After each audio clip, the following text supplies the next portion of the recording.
মহান মে দিবস এবং আন্তর্জাতিক শ্রমিক দিবসে শ্রমিকদের দাবি বাস্তবায়ন করার লক্ষ্যে জাতীয় প্রেস ক্লাবের সামনে র্যালি এবং অবস্থান কর্মসূচি পালন করে শ্রমিক সংগঠন।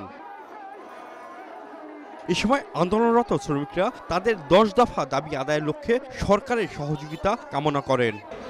গতকাল অফিস সময়ের পরে ইটকলের স্থায়ী নিয়োগপ্রাপ্ত 106 জন কর্মকর্তা কর্মচারীকে কোনরূপ পূর্ব ঘোষিত নোটিশ ছাড়াই অন্যায় অযৌক্তিকভাবে চাকরিচ্যুত করেছে।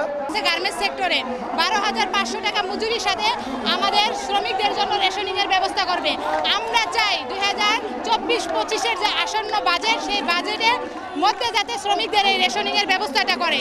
গাড়ি আমাদের, গ্যাস আমাদের, শোরুম আমাদের, এই 40% যদি কর্তন করে তাহলে কিচ্ছু থাকে না। কিন্তু যারা এই রাইড শেয়ারিং কোম্পানি আছে তারা এই সেক্টর থেকে হাজার হাজার কোটি টাকা ইন্ডিয়ার দোহাই দিয়ে বিদেশ পাচার করতেছে। শ্রমিক নেতাদের দাবি একটি মহল নিজেদের স্বার্থে শ্রমিকদের অধিকার থেকে বঞ্চিত করছে। শ্রমিকদের দাবি মেনে না নিলে আগামীতে কঠোর আন্দোলনের হুঁশিয়ারিও দেন শ্রমিক নেতারা।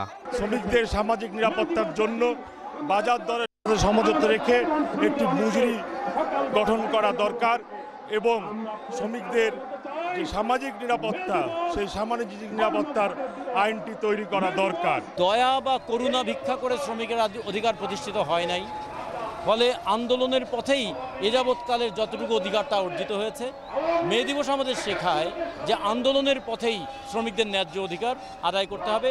যতদিন শ্রমিকদের ঐক্যবদ্ধ আন্দোলন শক্তিশালী না হবে ততদিন আমাদের অধিকার থেকে আমাদের বঞ্চনা চলতেই থাকবে।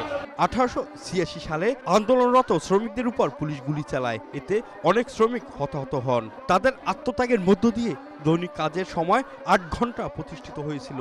এরপর থেকে দিনটি মে দিবস হিসেবে পালিত হয়ে আসছে। সাইফুল ইসলাম নয়ন, এশিয়ান টেলিভিশন, ঢাকা।